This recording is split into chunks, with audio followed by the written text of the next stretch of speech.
El Lincoln Park Jewish Center y el Centro de Estudios Judíos Torah de Met del 311 Central Park Avenue de Yonkers, New York, presentan su programa Divrei Torah con el rabino Mani Viñas. Te invitamos a visitar nuestro sitio web www.toratropical.com. Shalom. Un poco más.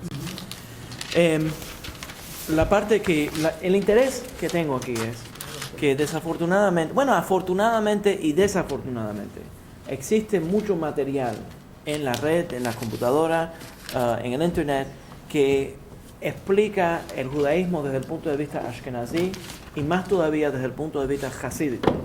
A mí me interesaría, y todo eso tiene valor, no le estoy dando de menos, pero me interesa promulgar aquí, promover el pensamiento sefaradita y entrenar sobre el pensamiento sefaradita. También, el otro problema que tenemos es que hay muchos grupos mesiánicos que su enseñanza cristiana la están disfrazando como si es sefardismo. Entonces, yo quiero aclarar lo que es verdaderamente el sefardismo, el estilo de pensamiento sefaradita y las contribuciones de los sefaradim que viene a través de la experiencia única del judaísmo, de los judíos, de vivir en España y en Portugal.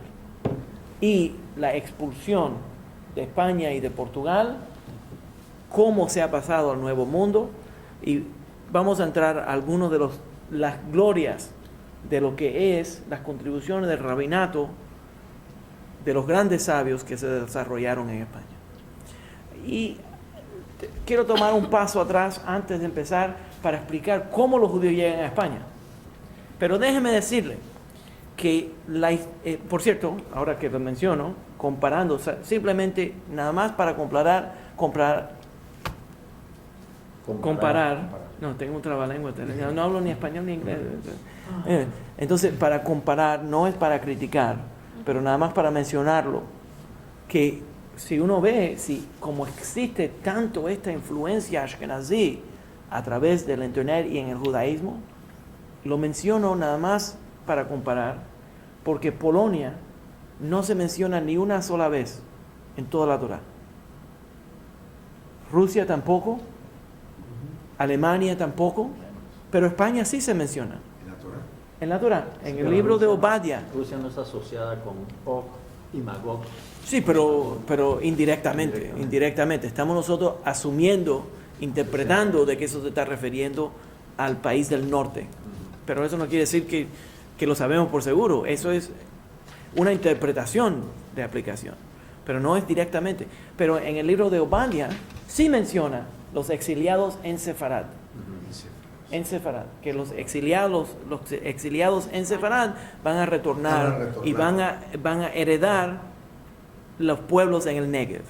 Entonces ya sabemos que existía, en el tiempo de Obadiah, ya existía una presencia en Sefarad en España.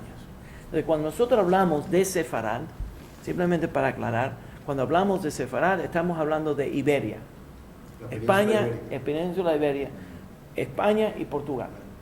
Los sefaradim, honestamente, entonces son personas que son descendientes de los judíos de España y de Portugal. No estamos hablando de los judíos de Irak, no estamos hablando de los judíos de Irán, Turquía no vaya allá todavía porque eso es otro caso. No estamos hablando de los judíos que originaron en Siria o de Egipto. Estamos hablando de los judíos que vivieron por siglos enteros en España y en Portugal. Ni Marruecos. Espérate. Tengo razones por decirlo así. Entonces, los judíos que vivieron en España y Portugal, y ahora llego al tema, lo que mencionas, y los judíos que fueron expulsados en el 1492 de España y de Portugal, y entonces cuando se expulsaron, se fueron a ciertos países. Y uno de esos países es Marruecos. Y uno de esos países es Turquía. El más grande exilio que salió de España y de Portugal fueron a Turquía. Y la razón que fueron a Turquía fue porque el sultán, el rey de Turquía, cuando vio que Ferdinando y Isabela habían expulsado a los judíos, se rió en su propia cara de ellos y les escribió una carta choteándose de los reyes de España por haber votado a los judíos, y dice: el oro que ustedes votaron va a ser para mi beneficio. Entonces hizo una ley pidiéndole a los judíos que se muden para Turquía y dándole todo tipo de beneficios. Tanto eso fue que los judíos amaban tanto al sultán de Turquía, que era muy común, cuando tú vas a una comunidad sefaradita, es muy común oír un niño, lo llaman a la Torá, sultán, el nombre del oficial es sultán, o una mujer llamada sultana, muy común en el mundo español sefaradita, que se le dicen a esas personas sefaradita hor, quiere decir puro sefaradita. Y por siglos enteros, los judíos españoles y portugueses firmaban su nombre, los grandes sabios le ponían un samachtet al final de su nombre, que decir: yo soy puro sefaradita. Era la nobleza, el pensamiento sefaradita es que nosotros somos la nobleza de Israel. Un momento, ando en una onda aquí. La mitología, el pensamiento, la autoestima de los judíos españoles era que ellos eran descendientes de la tribu de Judá, que habían sido expulsados y que fueron a vivir a España y a Portugal, en esa península específica. Y quiere decir, si eres descendiente de Judá, entonces nosotros somos los reyes de Israel. O sea, imagínate, la nobleza de la nobleza está viviendo en España. Bueno, sí. También acostumbraban a firmar al último con Al-Ándalus. Dependiendo si venían de esa Andalucía. Pero en general, si estaban viviendo bajo el califato de Andalucía, entonces ponían Al-Ándalus. Pero en general, a través de todo, hasta después de la expulsión de los judíos de España, nos quedó una identidad fuertemente española.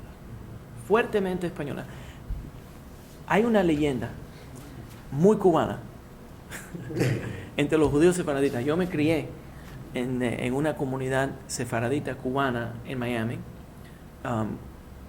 que era la sinagoga sefaradita de los judíos cubanos, que se fueron, cuando Castro tomó poder, se fueron para Miami y allí crearon una sinagoga. Primero crearon una sinagoga pequeña, que le pusieron la cuevita, porque era tan pequeña que ya la llamaban la cuevita. Y trajeron un rabino, que es el rabino que escribió el Sidur Matzliach, que se llamaba Melamed Matzliach, que es, por cierto, uno de los mejores Sidurim en español y en cualquier otro idioma que yo he visto, porque no solamente tiene el rito turco sefaradita verdaderamente español, pero tiene comentarios y explica tremendamente, y tiene muchas oraciones en ladino. ¿Cuál es un Sidur? Es un Sidur, el Sidur Matzliach se llama, Sidur Matzliach. ¿Sidur Matzliach? Sí, ahora el señor Matzliach yo lo conocí cuando era un niño, pero desafortunadamente murió trágicamente. Yo creo que murió en un accidente de automóvil, que un carro lo arrolló. Y desafortunadamente dice cómo murió, pero produjo, cuando estaba vivo, tremenda cantidad de material, una Haggadah, un Sidur. Era un gran sabio de Torah y produjo mucho material en español, y lo recomiendo muy altamente. Tremendo trabajo. ¿Tomaste para la Haggadah? ¿De ahí tomaste para la Haggadah? Algunas piezas, pero el trabajo de él es mucho mejor que el mío. El mío es un poquito más accesible, pero el de él es mucho más avanzado. ¿Bien? Ahora, entonces esta es la leyenda que quería compartir con ustedes. Oí sobre una señora que trajeron, una familia que trajo su tía. Ahora, los judíos cubanos se dividen en general, lo llaman o polacos o turcos. ¿Cuál es la diferencia? Los ashkenazim, la gente decía esos son los polacos, y a los sefardíes decían que eran los turcos. Y habían dos pueblos, que yo voy a probar más de eso más tarde, pero habían dos pueblos enteros de judíos turcos que se fueron de Turquía y terminaron en Cuba. el pueblo entero. Se mudaron y se fueron en masa para Cuba. Entonces tiene familias antiguas, españolas, portuguesas, que se habían exiliado a Turquía, que se fueron en masa completamente a Cuba. Entonces, una de las cosas que oí entre los viejos fue cuando trajeron a una de las tías de Turquía y llegó al puerto de La Habana. Y cuando llegó al puerto de La Habana, oyó a la gente hablando español. Y le dice, alegremente, le dice a la familia, oye, ¿todo el mundo en este país es judío? Porque habla español. Se le dice, tía, ¿por qué tú dices que todo el mundo en este país es judío? Porque todo el mundo habla español. Entonces, interesantemente, lo que ocurrió en Turquía fue que los judíos que fueron expulsados en el 1492 se fueron para Turquía, para lugares como Izmir, Estambul, todos esos lugares, se establecieron allí y también en partes de Grecia y mantuvieron el idioma de latino, lo que decimos latino, pero es el español del siglo XIII. Y siguieron hablando ese español. Entonces todo el mundo que hablaba español en Turquía ya se asumía que era judío. En Salónica, los judíos se asentaron en una forma tan fuerte allá que controlaban el puerto completamente. Tan controlado estaba ese puerto que en Shabbat cerraba el puerto. Y todo el mundo sabía que para ir a Salónica tenías que hablar no solamente griego, no solamente turco, pero si de verdad querías un buen precio, tenías que hablar español. Porque le ibas a comprar de los judíos. Entonces, el idioma ya reconocido en Turquía y en Grecia, que era automáticamente identificaba a los judíos, era el español. Qué interesante, qué perspectiva más diferente. ¿Ya? Entonces, ella pensó eso. Ahora le voy a contar también, ahora que les hablo de eso, les cuento que uno de los hombres que más me formó en el estilo mío de pensar fue un rabino, Rav Rosenzweig, Ashkenazí, polaco Ashkenazí, y él me contó que cuando ellos llegaron a Cuba, y mucha gente había llegado a Cuba escapándose del holocausto, y uno de los señores viejos de la congregación me contó, cuando yo estaba sentado junto con el rabino, me contó esto, y siempre cuando hablo del puerto de La Habana, siempre me acuerdo de esto que me contó este señor. Este señor se escapó, era judío polaco, que durante la opresión, cuando ya los nazis estaban colectando a los judíos y llevándoselos a los campos de concentración, este señor pudo, a través de diferentes contactos, escaparse. Y tenían una visa para escaparse hasta que llegaron al punto a donde pudieron montar un barco y venir a Cuba. A través de esto me contó él, a través de todas sus experiencias en Europa, cruzando varios países en Europa que estaban en esos días controlados por los nazis, la gente veía que ellos eran judíos, los escupían, le caían a golpes, los maltrataban. Entonces ya habían llegado al punto a donde todo el mundo, la gente en la calle los maltrataba. Llegaron al puerto de La Habana. Este señor me lo contó, que cuando él bajó, y era un joven, cuando él bajó del barco, vino un negro que estaba descargando allí, los miró, les dijo algo, ellos no hablaban español, les dijo algo, ellos no entendieron, y él nunca había visto a un hombre negro. Él vivió en Europa todos esos años, nunca había visto, sabía que había gente negra, pero no entendía, y me dijo plenamente que era la primera vez que había visto a un hombre tan negro que brillaba, porque estaba sudado. Entonces pensó que ese hombre había trabajado tanto en el sol que se había quemado. Y entonces, pero ya habían sido tan maltratados. Entonces, ese hombre los miró y les dio frutas para comer. Me dijo que le chocó tanto. Días antes habían estado pasando por Europa, a donde esa gente tan desarrollada de Europa, esa gente blanca tan desarrollada de Europa, los habían escupido, le habían caído a golpes, los habían pateado, los habían insultado. Y en el puerto de La Habana, y un negro que no los conoce le da fruta para comer. los trata bien. Entonces, ese señor me dijo, decidió que Cuba era un paraíso. Entonces me dijo, Cuba es un paraíso, ¿ya? Entonces, jovencito, ya decidió que eso era un lugar especial. Entonces, la razón que lo menciono es por esta experiencia de las cosas que cuentan los judíos sefaraditas cuando llegaron al puerto de La Habana, que oyeron el idioma en español y enseguida pensaron que todo el mundo en ese país era judío. Lo que voy a hacer entonces es que les voy a dar un poco de historia. ¿Cómo sigue mi gente ahí? Félix te dice que te diga que oía... ¡Félix entró! Sí, ya entró. Que oía a la familia de mi mamá oyéndoles palabras que no entendía, pero después supe que eran palabras del ladino. Eso Sí. en el centro de Cuba. Sí. Pero yo creo que sepa, Félix, que yo no estaba contándolo porque él estaba en línea. Yo lo estoy contando así en general. No es especial para él, aunque él es una persona importante. ¿Ok? All right. ¿Se entendió? Ok.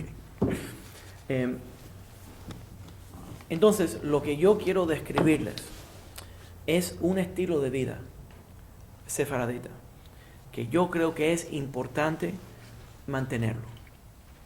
Y la razón que yo creo que es importante mantenerlo es porque nos trae ciertas bendiciones. Le trae al mundo judío moderno ciertas bendiciones que desafortunadamente en su mayor parte no han sido aceptadas y no han sido analizadas.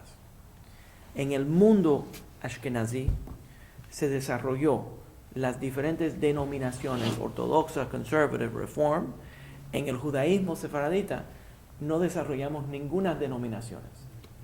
En el mundo ashkenazí, cuando los judíos ashkenazí de Europa pudieron salir del gueto, a donde estaban encerrados por sus vecinos cristianos, y empezaron a poder ir a las universidades y estudiar filosofía, muchos judíos ashkenazí abandonaron completamente la práctica religiosa, porque en su mundo, en su cultura, hay una dicotomía entre la religiosidad y el mundo de las ciencias y el mundo filosófico gentil. No estaban preparados para vivir como judíos en un mundo gentil. El gueto en el mundo ashkenazí, estoy generalizando, pero la generalización es bastante correcta. Hay ciertos lugares en Europa que no fue así, pero en su mayor parte es exactamente lo que ocurrió. En el gueto judío, aunque estaban viviendo entre los gentiles, estaban tan aislados, tan separados, era un gueto tan insular que solamente vivían como en una comunidad judía. Cuando se rompen las barreras y empieza el pueblo judío a salir del gueto, empieza a asimilarse y no sabe cómo vivir una vida judía dentro de un mundo gentil.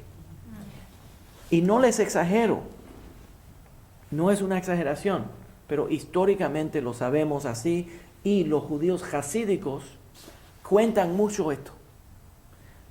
Se reconoce que cuando Napoleón, una de las cosas que le trajo al mundo fue que destruyó completamente los guetos, a donde permitía que los judíos salgan del gueto y sean ciudadanos completamente de sus países. Entonces, la revolución de Napoleón le trajo muchas bendiciones de libertad al pueblo judío. Y Napoleón era extremadamente pro-judío. Napoleón quería crear dentro de Francia un Sanhedrin. Y le permitió a los judíos franceses muchísimas libertades y ciudadanías que anteriormente nunca habían sido reconocidas. Entonces, las guerras de Napoleón andan por toda Europa y están enfrentando ahora a los zares de Rusia. Cuando los rabinos del movimiento jasídico vieron que venían las tropas de Napoleón, los rabinos jasídicos todavía cuentan que se reunieron los grandes líderes del movimiento jasídico, hicieron un ayuno pidiéndole a Dios que Napoleón no tenga éxito, que Napoleón no tenga éxito. ¿Por qué? Porque pensaban que si Napoleón destruía el gueto y la opresión de los zares, se perdían los judíos y se iban a asimilar, no iban a ser religiosos. Entonces los rabinos oraron para que Napoleón pierda contra Rusia. Eso nada más, eso no puede existir en la mentalidad sefaradita. En la mentalidad sefaradita, cuando nosotros vivíamos en España y vivíamos en las juderías no eran guetos de pobreza, sino eran barrios de riqueza. Y nuestra interacción con el mundo gentil era una interacción en lo mejor posible de autorrecognización, reconocerse uno a otro e intercambiar. Entonces el judío sefaradita, un momento, el judío sefaradita es un judío español.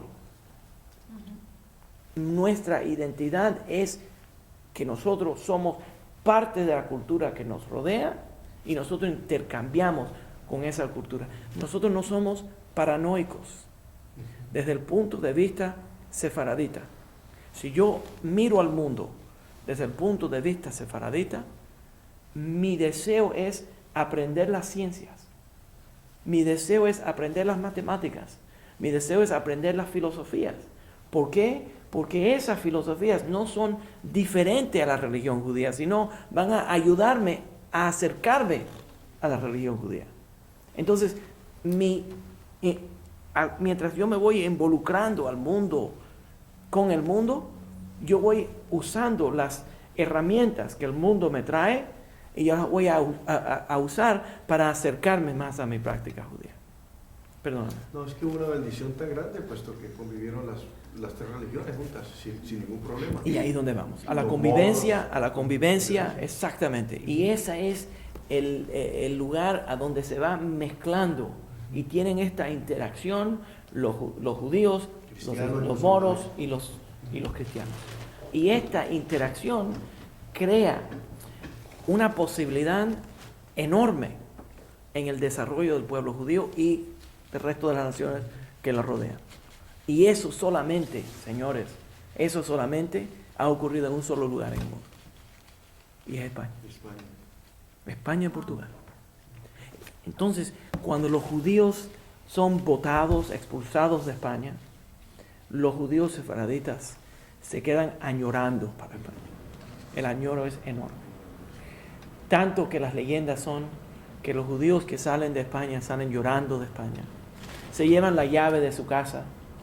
Muchos judíos todavía en Turquía decían que tenían la llave de la casa antigua donde estaban en España. España para los judíos sefaraditas no es un lugar, es un paraíso que se han imaginado y de ahí salen grandes leyendas del judaísmo. ¿Por qué? Porque fue una gran riqueza. En la imaginación sefaradita, esta madre España, existió una presencia judía tan temprano, que desde el punto de vista sefaradita, cuando Jonás se estaba escapando y no quería ir a Nínive, a donde iba era a España. Entonces los judíos españoles ya se imaginaban que ¿a dónde te vas a escapar de Israel? El segundo lugar donde vas a ir es a España. ¿Ya? Entonces imagínate, ahora no sabemos si es de verdad o no, pero en la imaginación sefaradita, el segundo Jerusalén es España. ¿Ya? Entonces no puedo decirle lo suficiente, lo que sale de esta cultura sefaradita. Entonces lo que quiero hacer es entonces explicarle un poco de la historia de cómo los judíos llegan a España. No solamente en la mitología, en la imaginación sefaradita, sino actualmente, históricamente, cómo los judíos entran a España, por qué entran a España, la gran movimiento de judíos que entra a España, por qué llegan allá, y alguna de la literatura, algunos de los personajes que se desarrollan en España, que todavía están influenciando la cultura de todo el judaísmo a través de eso. Les voy a dar un ejemplo en el pensamiento sefaradita, halágico actual. No sé si ustedes han oído de un hombre que se llamaba Moisés Montefiore. Moisés Montefiore. Moisés Montefiore era un judío sefaradita que llegó, que vivía en Londres, que llegó banquero y tenía mucho dinero, mucho poder económico. Llegó a título de nobleza otorgado por la reina de Inglaterra, y él, interesantemente, este sefaradita, recibe una espada como regalo de la reina. Interesantemente, nada más para dar un ejemplo de cómo la diferencia en cultura se desarrolla en la ley halágica, en la práctica halá. Entonces él escribe, porque tenemos la ley de que uno no puede cargar en Shabbat. Si no tienes un eruv, no puedes cargar llaves, no puedes cargar nada. Entonces él le escribe a los rabinos de su tiempo. Le escribe preguntándole si él puede usar la espada que la reina de Inglaterra le ha dado en Shabbat. Interesantemente, todos los rabinos ashkenazí que reciben esa carta le responden que no. Y la razón que dicen que no puede usarla es porque esa espada verdaderamente no tiene un uso específico, es decorativo, y cargar eso no tiene ningún uso. Entonces, uno debería de evitar usar eso. Entonces le dicen que no puede usarlo en Shabbat. Todos los rabinos sefaraditas le dicen que sí. ¿Te imaginas? ¿Por qué puede usarlo? Porque eso es un título honorífico que la reina de Inglaterra le ha dado. Eso le da honor a la reina, y más importante, como es un título honorífico, un objeto honorífico que la reina le ha dado, cuando él lo usa en Shabbat, le da honor al Shabbat. Porque es una cosa elegante. Es una decoración elegante para darle más honor al Shabbat. Entonces, piensa la diferencia. Era como si el rey llevara la corona encima. Exacto. Piensa en la diferencia. La diferencia tiene cierta, desde el punto de vista sefaradita, cuando alguien se va encerrando en un mundo insular que es completamente judío, o tienes la oportunidad de vivir en un mundo que es más expansivo, inclusivo, lo mejor sería vivir en un mundo inclusivo. Y nosotros decimos, desde el punto de vista sefaradita, que la persona que se encierra en un gueto intelectual o en un gueto verdadero, se muda para Williamsburg, seriamente tiene problemas con su fe. Y los quiero invitar a buscar tentación. Porque se cree que la Torah es tan débil que Exacto. Cuando interactúa con los gentiles, tal vez los gentiles le van a quitar el judaísmo a ellos. Eso es. Pero yo digo que la Torah es tan fuerte, y mi fe en la Torah es tan fuerte, que yo puedo tener interacción con cualquier idea, porque la Torah le va a vencer a esa idea. Entonces mi fe es tan fuerte que yo me siento completamente cómodo estudiando cualquier idea. Es que usted me hizo recordar la película de Chosen. The Chosen. El de Chosen. Cuando Right. el hijo le dice al papá, al rabino, o sea, que era un alto jerarca en Williamsburg, Uh-huh. le dice que no, que él quiere interactuar con él, que quiere ir a una universidad regular, que él quiere probar su fe, probar su Sí. esta fuerza. Pero el rabinato ashkenazí, sumamente ortodoxo, dice que no, que los niños no pueden estudiar estas cosas. ¿Por qué? Porque si empiezan a estudiar estas cosas, tal vez se desvían del camino de la Torah. Pero cuando nosotros empezamos a estudiar la cultura sefaradita, nos encontramos completamente lo opuesto. Los grandes rabinos y todos los grandes sabios del mundo sefaradita eran doctores, interactuaban con los reyes, hacían descubrimientos científicos, interactuaban con los gentiles. Completamente un sistema cultural completamente diferente. Entonces, lo que yo estoy tratando de recomendarle al mundo judío es que en lugar de separarnos en las diferentes denominaciones y crear comunidades insulares ortodoxas, lo que deberíamos hacer es usar el modelo sefaradita, a donde nosotros tenemos una interacción completamente entre todos los diferentes tipos de judíos, más observantes, menos observantes, todos los diferentes niveles de práctica judía, y interactuar con el mundo que nos rodea. Ahora, déjeme decirle que esto no es solamente teoría, ¿no? Sino, también le menciono que en el Talmud existen tomos, tratados, que son más pequeños, y en uno de los tomos que es pequeño, se llama Gemarat Gerim, que muy pocos rabinos lo estudian, pero ustedes pueden imaginarse el interés mío, porque tiene que ver con conversiones. Entonces, en el Gemarat Gerim, dice allí, le preguntan en el Talmud, ¿por qué el pueblo judío fue exiliado de la tierra de Israel? ¿Por qué fuimos mandados al exilio? Y el Talmud en Gemarat Gerim dice que nosotros fuimos mandados al mundo exterior para interactuar con los gentiles. Y también para colectar a toda la gente que tiene que convertirse. Dice la Gemarat Gerim. Entonces no estoy yo inventando esto. Esto es exactamente la materia que la comunidad... Esa es la forma que el Talmud lo dice. Proselitismo puro. Vámonos a decir esa terrible palabra. Ok, entonces, la semana pasada empecé con la historia de las guerras entre el Imperio Bizantino y los persas. Los bizantinos son cristianos, los persas son paganos. Tienen grandes guerras. Estas grandes guerras causan que los bizantinos tomen poder sobre la tierra de Israel el año 600. El año 600. Toman poder sobre la tierra de Israel. Mientras los cristianos van tomando poder sobre la tierra de Israel, los judíos se ponen más y más incómodos.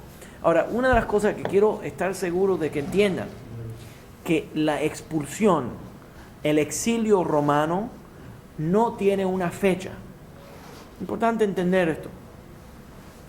Desde el punto de vista histórico, ya lo sabemos, cuando los romanos entran a la tierra de Israel y empiezan su opresión, destruyen el templo en el año 70, todavía quedan rasgos de la comunidad judía viviendo en la tierra de Israel, bajo la opresión romana. Van pasando los años y la opresión se pone peor y peor y peor, y eso causa que empiecen a salir la comunidad judía de la tierra de Israel, buscando mejores lugares para vivir. Pero no fue como cuando Nebuchadnezzar entró a la tierra de Israel y expulsó en cadenas a la gente. Entonces no fue una fecha que los judíos fueron llevados al exilio, sino fue tanta presión y tanta opresión dentro de la tierra de Israel que poco a poco la gente empezaron a irse. ¿Se entiende la idea? Entonces esto va tomando tiempo, y entre el año 70 y el año 600 más y más y más se va formando esta opresión, hasta que muchos judíos empiezan a salir de la tierra de Israel. Con este imperio bizantino empieza mucho a pasarse el pueblo judío para diferentes lugares, especialmente en el mundo cristiano. ¿Se entiende esta idea? Ok. Durante el tiempo del año 600, ya sabemos que Roma se ha convertido al cristianismo.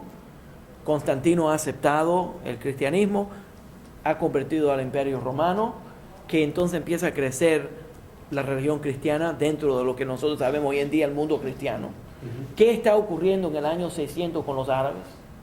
Los árabes en general son paganos, eran completamente paganos.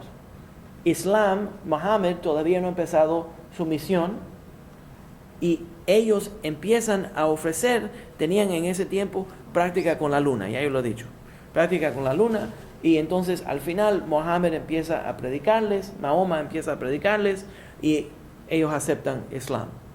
Cuando empieza a predicarles Islam, no solamente le predica Islam a los árabes, sino Mahoma pensó que él iba a convertir a los judíos también al Islam. ¿Por qué?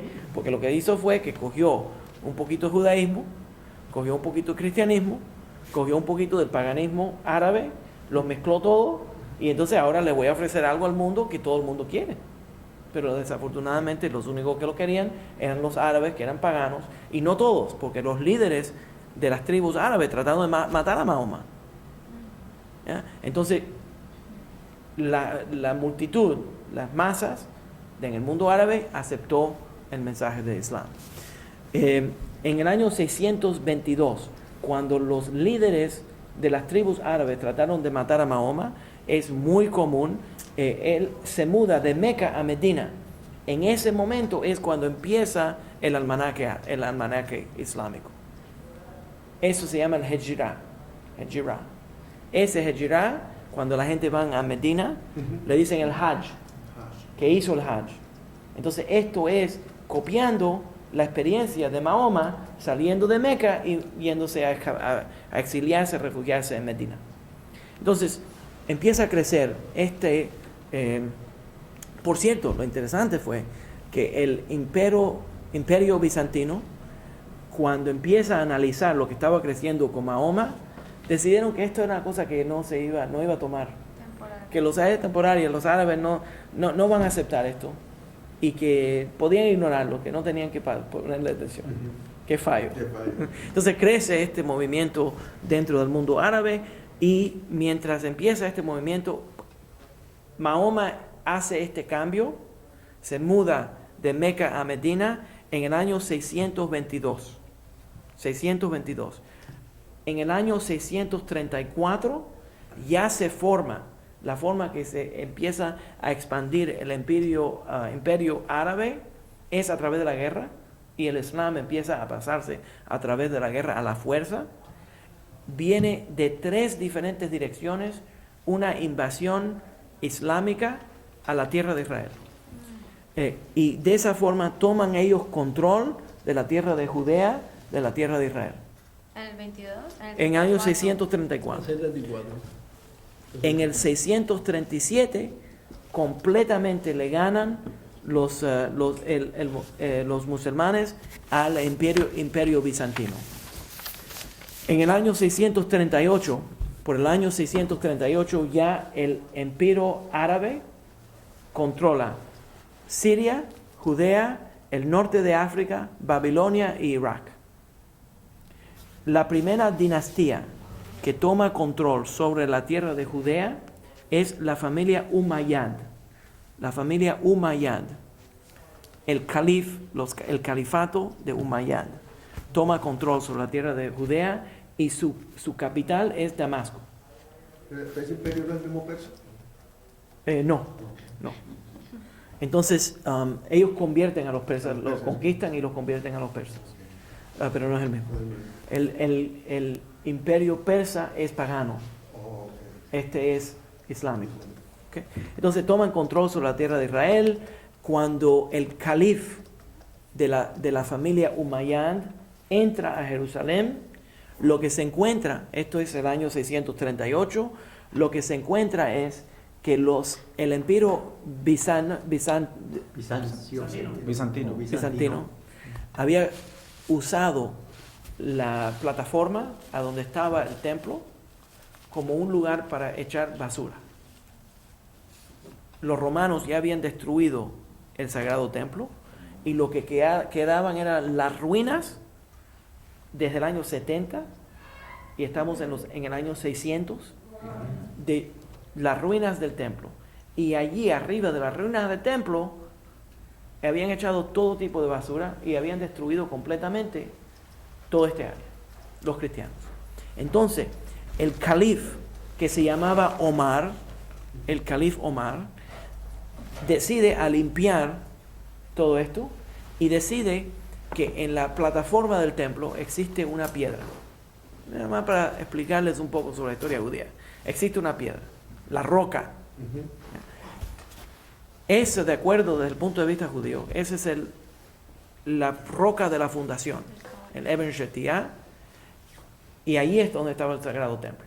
Entonces él encuentra que hay como una marca en esa piedra, y él decidió que ese fue el lugar que esa piedra la usó Mahoma arriba de su caballo para empujar. El caballo empujó de ahí y esa es la marca del caballo, y así es como ascendió el profeta Mahoma al cielo. Entonces decidió a crear allí un tributo a el profeta Mahoma. Este es el año 691. Esa creación es lo que nosotros vemos hoy en día cuando vemos a Jerusalén, el domo ese, la doma, que es dorado, y ahí debajo de eso está la piedra. Y ese lugar es donde estaba el Sagrado Templo de Jerusalén. O sea, que se las famosas ¿Ya? mezquitas estas, el dorado siempre se ve. Exacto. Ahora, alrededor de esa plataforma existían edificios que habían, en general, habían sido destruidos por los romanos. ¿Les interesa? Esto es toda historia, ¿no? Ok, entonces, existían allí que daban rasgos de los edificios que rodeaban el Sagrado Templo. Los romanos habían destruido la mayor parte de ellos.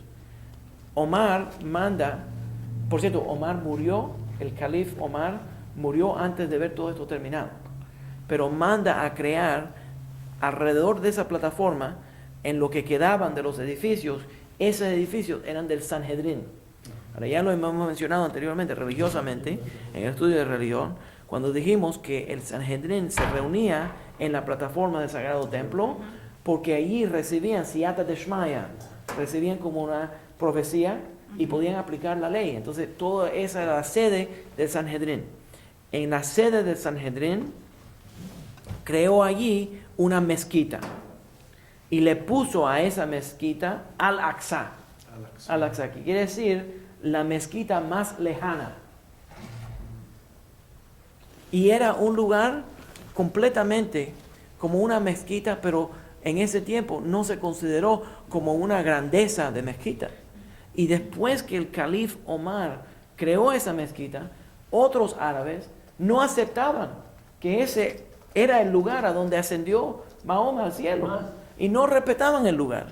Entonces nunca fue un lugar tan especial, pero hoy en día por la política, entonces es uno de los lugares más importantes en el mundo árabe, pero hoy en día no.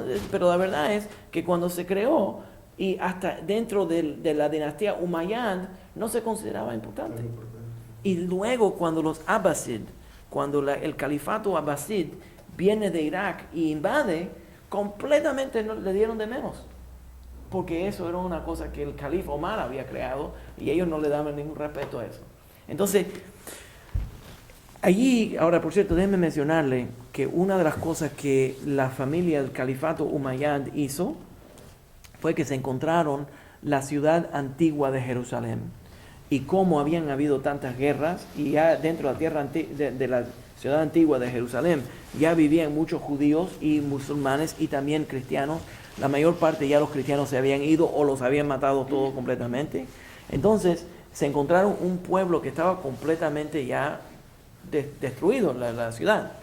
Entonces los Umayyad tuvieron una idea. Antes de mencionar esto, quiero describirles que visitantes griegos, esto es mucho antes, cuando los griegos y los romanos habían primero llegado a la tierra de Israel, uno de los visitantes escribe en Grecia su experiencia al llegar a la ciudad antigua de Jerusalén y ver el Sagrado Templo desde lejos. Entonces, en su descripción, ahora este es un pagano que está escribiendo de la experiencia de entrar a la tierra de Israel. Entonces, este pagano que está entrando explica que cuando uno llegaba, que era todo en lomas, y que cuando uno llegaba a la ciudad central de Jerusalén, a las puertas de Jerusalén, podía mirar para arriba y ver arriba de la loma se veía el Sagrado Templo. Y cuenta él en su reporte, que cuando estabas en la ciudad antigua podías oír los cantos de los Kohanim y los Leviim arriba del Sagrado Templo bajando, y que la ciudad entera se llenaba de los cantos de los Kohanim. Wow. Entonces ya los griegos, y esto es un pagano, no es una persona que era judía, los griegos ya aceptaron el Sagrado Templo de Salomón como una de las cosas increíbles del mundo. ¿Ya? Ok. Pero hoy en día, cuando entras a la ciudad antigua de Jerusalén, no estás mirando para arriba para ver está casi igual. Entonces, para explicar eso, le tengo que dar lo que hicieron el califato de Umayyad. El califato de Umayyad, cuando tomó poder sobre la ciudad antigua, partes que estaban más bajas en la ciudad antigua, las tumbaron completamente esa sección e hicieron una serie de arcos. Hicieron una plataforma arriba de esos arcos y allí pusieron lo que se llama hoy en día el barrio árabe de la ciudad antigua. Entonces el barrio árabe de la ciudad antigua está hecho durante el califato de Umayyad. ¿Por qué esto es importante? Porque nosotros vimos hace 10 años que encontraron un túnel, el túnel que va al lado del muro oriental, occidental, perdón, que va al lado de la plataforma, las paredes que aguantan la plataforma del templo. Y esa va debajo del barrio árabe de la ciudad antigua. Y cuando abrieron eso, los arqueólogos abrieron eso, el valor es que debajo de esos arcos, debajo de esos túneles, se encuentran glorias de arqueología. Porque ahí prueba que existía siempre una presencia judía, que nosotros tenemos 3.000 años en Jerusalén. Entonces, abrieron ese túnel, y también el otro valor del túnel es que pasa por al lado del Kodesh HaKodashim. Entonces, cuando pasas del lugar más santo, entonces cuando pasas, puedes pausar allí y estás lo más cerca posible que una persona podría estar al Kodesh HaKodashim. ¿Ya? Les voy a contar que yo estuve allí, cuando yo estuve en Israel, estuve allí y el sentimiento es increíble. Entonces, cuando abrieron ese túnel, se formaron problemas violentos entre los árabes. La razón que se forman problemas violentos es que cuando pasas por ese túnel, no es un túnel que pasa debajo de la tierra, sino es caminando entre los arcos que los Umayyad hicieron. Entonces alguien podía entrar con una bomba, poner una bomba debajo, ¡pum!, y se cae todo el pueblo árabe. Entonces es una cosa muy, muy política, un problema político. Entonces allí el gobierno de Israel tiene tremenda presencia de guardias vigilando para que no exista ningún problema. Para que ellos mismos no se pongan una. O para que nadie loco Los tampoco, árabes. para que nadie lo haga. Entonces cuando salimos del túnel, sale uno al barrio árabe. Y allí mismo están los soldados israelíes esperando armados para cruzarlo y llevarlo al barrio judío de nuevo. ¿Ya? Pero esto es parte de... Hoy en día se ve de la creencia, lo que criaron, lo que hicieron el califato Umayyad. ¿Ok? All right. Los Umayyad se vuelven más y más liberales y empiezan a permitir, se dan cuenta que no pueden controlar todo el territorio que ellos tenían si no le dan ciertos derechos a lo que ellos le llaman los extranjeros. Por esa razón empiezan a vivir los judíos. Ellos son los extranjeros, los judíos están ahí. al revés. Entonces le empiezan a dar. Entonces viene una familia, un califato que se llama la familia Abbasid, que viene de Irak, invade completamente a la tierra de Israel y bota a los Umayyad de la tierra de Israel. Desde ese momento, una guerra islámica. ¿Ya? Entonces, cuando votan a los Umayyad bajan a Egipto y los Abbasides están atrás de ellos, hasta que los Umayyad empiezan a cruzar todo el norte de África. Pero los Abbasides no son gente muy amable. ¿Entienden? Entonces, los judíos y los pocos cristianos que quedaban en la tierra de Israel no quieren quedarse debajo del control de los Abbasides, empiezan a irse junto con los Umayyad y empiezan a bajar a Egipto y a cruzar todo el norte de África. Y sigue este movimiento de los Umayyad hasta que suben a España. Entonces los judíos entran junto con esa invasión islámica de los Umayyad. ¿Se entiende? Dos culturas entraron juntas. Sí. Umayyad, los Abbasid, por cierto, los Abbasid están controlando, entonces todo el control se va de la tierra de Israel y todo está de Bagdad, controlan completamente esa región islámica. Sí. Nunca se supo históricamente quién realmente inventó la guitarra. No tiene algún dato de que tal vez haya sido un judío o... No sé. Se sabe quién, No sé. se sabe que fue en el sur de España. No puedo. Pero comentaron ahí... Me gustaría inventarla, pero... Me gustaría inventarla. O sea, bueno, que ellos llegaron juntos a España, Sí, bueno, ya había... Parte de la leyenda y pensamiento separatista es que ya existía un pueblo judío dentro de España, pero en masa los números que entran llegan juntos.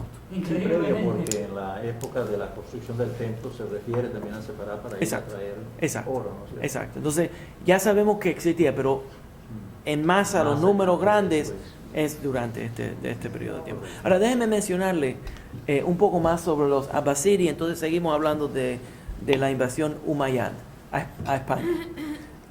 Los Abbasí controlan desde Bagdad y ya existían en Irak, en Bagdad, ya existían grandes comunidades judías que existían desde el tiempo del primer templo.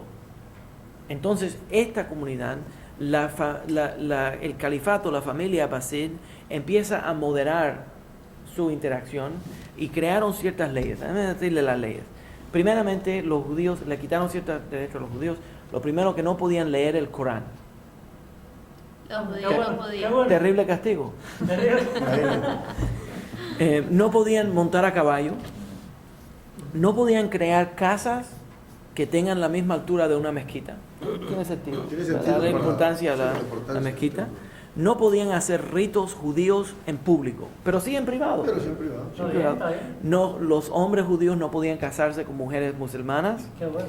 Y los hombres judíos, ahora el Abbasí, qué bueno, el Abbasí crearon, esto es la primera vez en la historia que la marca del judío es amarilla. Ahora, cuando ustedes vean en el tiempo nazi que los judíos tenían que ponerse una estrella de David amarilla, ahora van a saber por qué viene amarillo. La familia Abbasí decidieron, lo escribieron en sus leyes, que existieron momentos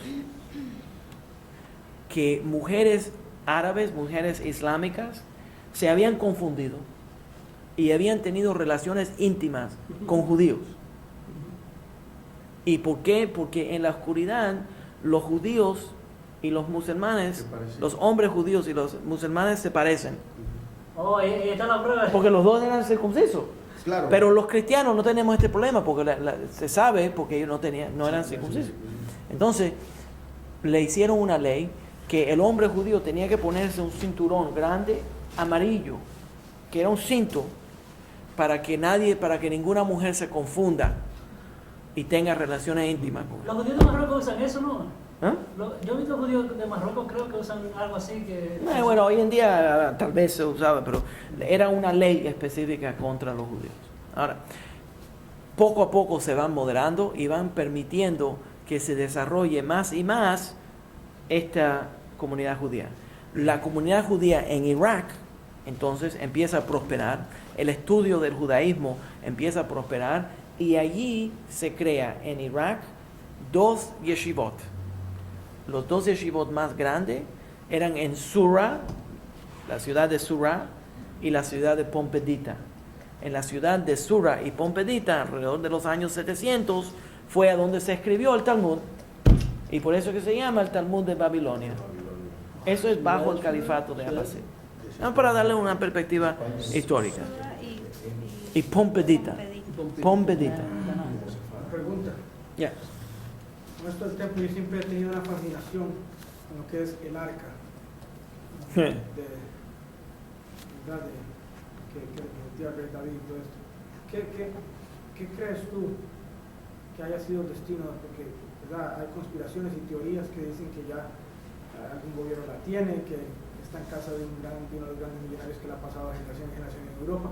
¿Qué podría haber sido? ¿Qué sucedió tal vez, en tu opinión, con respecto a... Primeramente, pero me vas a desviar de la cosa de este tema, pero nada más para darte una respuesta, pero no tiene mucho más. ¿Okay? Tiene mucho más, pero no tengo tiempo para hacerlo.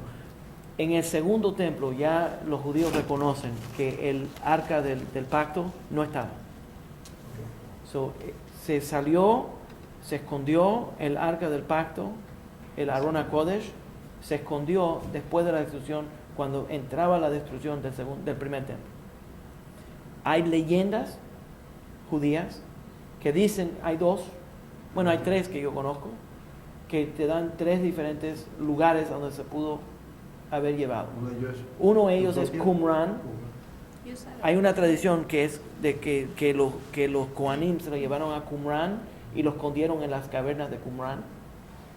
Y hay otra teoría, que es una leyenda, que se puso en las montañas a donde está el templo, donde estaba el templo, se bajó porque habían túneles que van a través de toda esa montaña y lo escondieron allí. Y hay otra teoría que los Kohanim, que ya se habían desarrollado, tenían un intercambio por el rey Salomón, se llevaron el arca del pacto para Etiopía. Y específicamente para una isla que está en el río Nilo. Son muchas islas. Hay una isla en el río Nilo que se llama Elefantina. Allí se estableció un templo sagrado de judaísmo. Y entonces luego, cuando ese templo sagrado de judaísmo fue destruido, se llevó para un pueblo que se llama Aksum. Y por cierto, en el pueblo, en Aksum, hay un templo que tiene un guardia, que ellos dicen que ellos tienen el pacto, el arca de Shiva. No, nadie puede entrar. Shiva tiene algo. Pero esto no tiene nada que ver con lo que estamos hablando de todas maneras. Ok. ¿Se entiende? Estamos aquí hablando de Surra y de Pompedita, la creación del Talmud. Okay. Esto es bajo el califato de los Abbasid en Irak. Los judíos cruzan Egipto, Libia, todos los diferentes países del norte de África, junto con los Umayyad, empiezan a entrar a España. El primer calif que le empieza a dar derechos a los judíos en España es el calif Abd al-Rahman el primero. Ese es el calif de Andalucía. Y él empieza a usar el estilo de permitirle mucho a la gente la libertad de expresión, la libertad de estudio científico, y empieza a crear dentro de España una mezcla no religiosa, pero islámica, los cristianos y los judíos, todos contribuyendo al poder del califato de Abd al-Rahman en Andalucía. Los historiadores árabes que empiezan a escribir sobre la invasión de los Umayyad describen que ya en el año 755 existían pueblos en España que eran casi completamente judíos. Y esos son los pueblos de Lucena, Granada, Barcelona, Tarragona y Toledo. Y los árabes lo describen como pueblos completamente judíos. Ahora que menciono Toledo, especialmente la ciudad de Toledo era reconocida como un pueblo completamente judío. Bajo el califato de Abd al-Rahman, ellos le estaban pagando tributo al califato de Abd al-Rahman, a los musulmanes, pero completamente establecida como un pueblo judío. Tanto existía que habían el censo que se contó en el año 755, dice que hay 4,000 judíos dentro de la ciudad de Toledo. En ese tiempo eso es un gran número. Es mucha gente. Entonces, ¿y por qué Toledo? Porque dicen en la leyenda judía que Toledo es el nombre Toledot. En hebreo quiere decir generaciones. Y que la ciudad fue establecida durante la parashá de Toledot. Entonces ya tiene esta presencia judía española tiene reconocida completamente.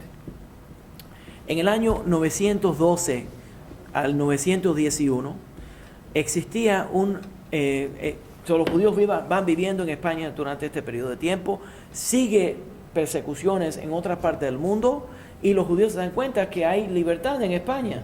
Entonces empiezan a pasar para España. ¿Ya? Abd al-Rahman el tercer, Abd al-Rahman, por cierto, Abd al-Rahman quiere decir sirviente del más misericordioso. Eso suena como en hebreo. Abd es Eved, al-Rahman, Rahman quiere decir misericordioso. Entonces es el tercero. Hasta esto llega. Él es el califa de Córdoba. El año es 912 al 961. Uno de los grandes sirvientes de Abd al-Rahman el tercero se llama Hasdai ibn Shaprut. Hasdai ibn Shaprut. Hasdai ibn Shaprut es reconocido como político bajo el empleo del califa Abd al-Rahman. Poeta, doctor. En el año 958, Hasdai ibn Shaprut es reconocido, mira lo que hace, es un doctor reconocido que, déjame explicar esto, había un libro, Dioscorides, en griego, que era un manual de medicina. Hasdai ibn Shaprut habla árabe, español, hebreo, griego y latín. Entonces él coge el manual de medicina de los griegos y lo traduce al árabe y se lo da de regalo al califa Abd al-Rahman el tercero.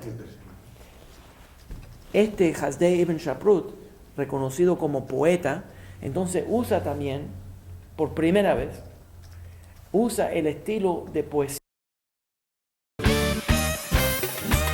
Cuando el Lincoln Park Jewish Center